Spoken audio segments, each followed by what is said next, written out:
Welcome back to you all. Today we are going to continue our discussion regarding the sequential logic circuits. In the previous lectures, I have covered the difference between sequential and combinational. And then we have also discussed few advantages of sequential, that it is capable of storing information. And we have talked about SR latch also, NAND SR latch. We have seen its truth table and how it works. Okay, what are the different outputs when we are giving different inputs at input terminal S and R. Okay, here on the screen I have shown that truth table of the SR flip-flop, not flip-flop actually, still it is a latch. So SR latch at 0 0, the output will be indeterminate. Why it is so? Because at 0 0 both the output will try to become 1, and it is our condition that both of the outputs should be complement of each other. Okay, that is why this particular condition will be considered as indeterminate. At 0 1 our output will be 1 0, and at 1 0 our output will be 0 1, and at 1 1 there won't be any change in the output, or this condition will be referred as no change. Why it is so? I have already discussed these things in detail in the previous lecture.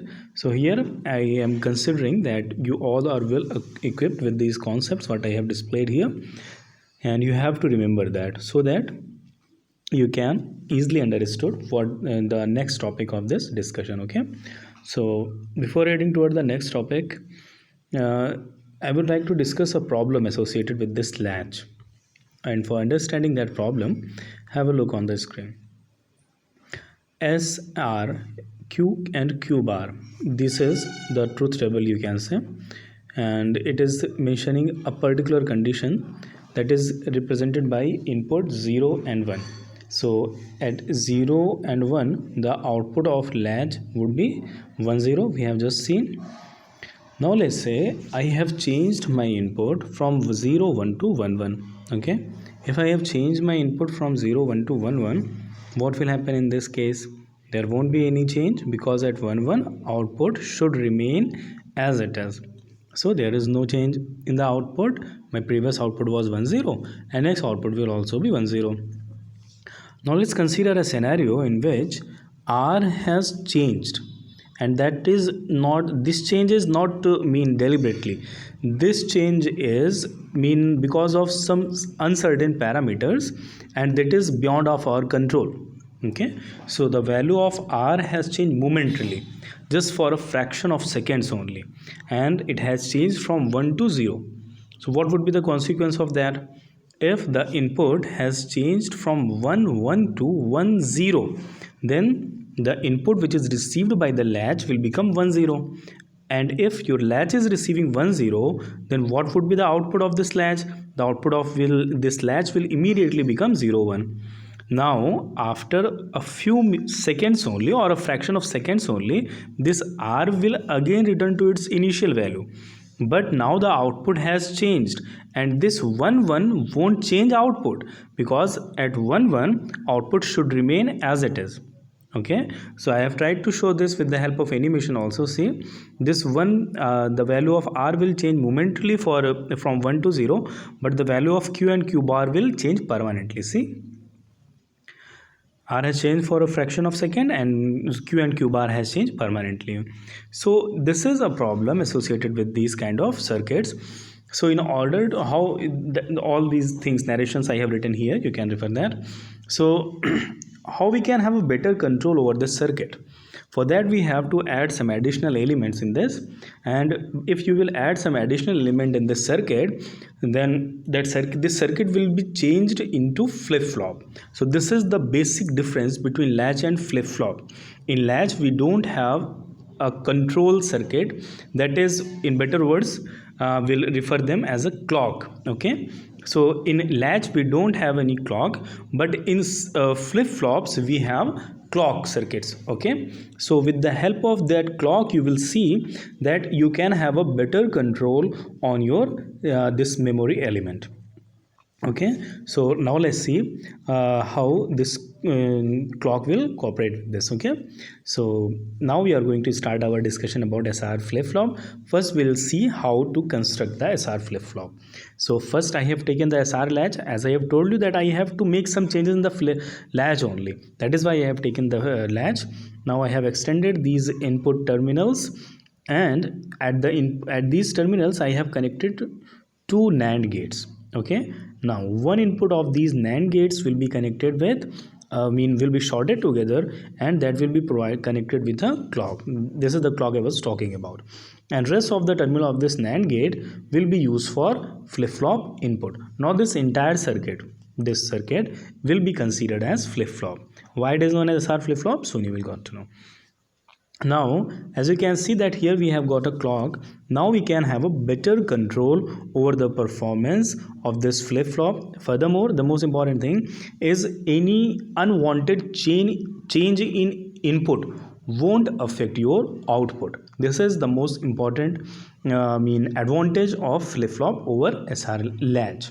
Okay, I'm repeating it. Any changes, let me show that to you. See, if let's say the clock is 0, okay, if clock is 0, then one input of the NAND gate, both the NAND gate will be 0 0.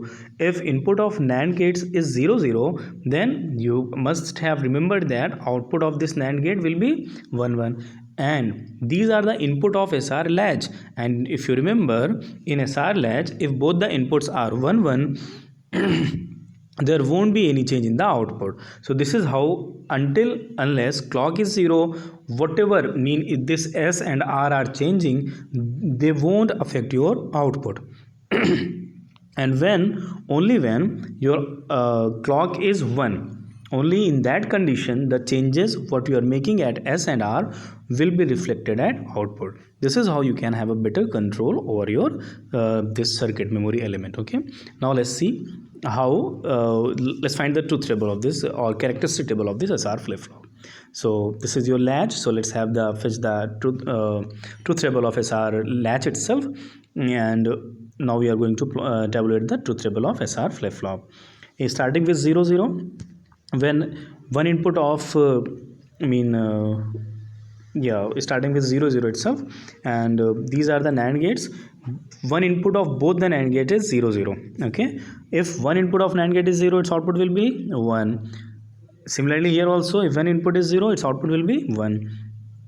Now the latch is receiving 1 1, and we know that if input to a latch is 1 1, its output will be, or there won't be any change in its output. So I can refer at 0 0 there is no change in the output of flip-flop. Okay, now let's try to give 0 1. If I am giving 0 1 to SR flip-flop, then what is your latch receiving? Your latch is receiving 1 0. Okay, because the output of first NAND gate will become 1 because one input is 0. Output of second NAND gate will become 0 because both the input of this NAND gate is 1 1. See, this clock will always be considered as 1. Why? Because if clock is 0, whatever changes we are making, that won't be reflecting at the output. That is why whenever we analyze our circuit, this clocked circuits, we have to consider clock as enabled or high. Okay, so clock is 1, and both the input of this NAND gate is 1 1, so its output will be 0. Okay, so what is the input of this SR latch? The input of SR latch is 1 0, and at 1 0 the output of SR latch is 0 1, so that will be available at the output. Okay, similarly if you are giving, and this particular condition, see this 0 1, this is known as reset condition. Why? Because if you have a look at the input, then input is 0 1, S is 0 and R is 1, and output was 0. This Q will be considered as your primary output. Now this Q will be considered as your, this Q will be considered as your primary output. Okay, so here you can see when R is 1, your primary output is 0. Okay, so in other words, we can say that I have reset my device. Now whenever we reset our device, the content of the device is erased. Similarly, we can say that if we have erased or reset this memory element, then the content of this will become 0. So that is why this particular combination of input that is yielding this 0 1 output is referred as reset. Okay, if you are giving 0 1 at input, or in other words, you can say that if S is 0 and R is 1, if R is 1, then flip-flop will be reset to 0. Okay, now let's observe the next input combination. At 1 0, what, let me erase that, erase these wait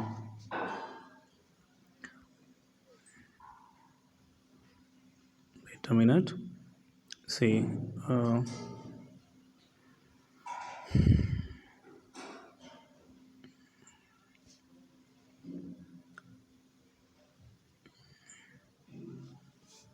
see here. So when I have given my inputs as 1 0, okay, 1 0, then the output will become 1 0 itself, and this condition will be referred as set to 1 more precisely. Why? Because S is 1 and the primary output is 1, so this condition is referred as set, or your output is set to 1.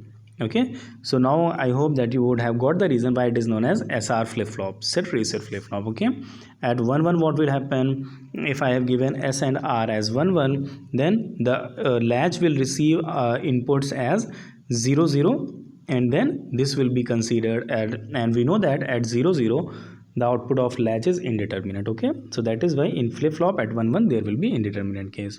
So this is the this table is characterized as, or referred as, characteristic table, because it is defining the characteristic of SR flip-flop.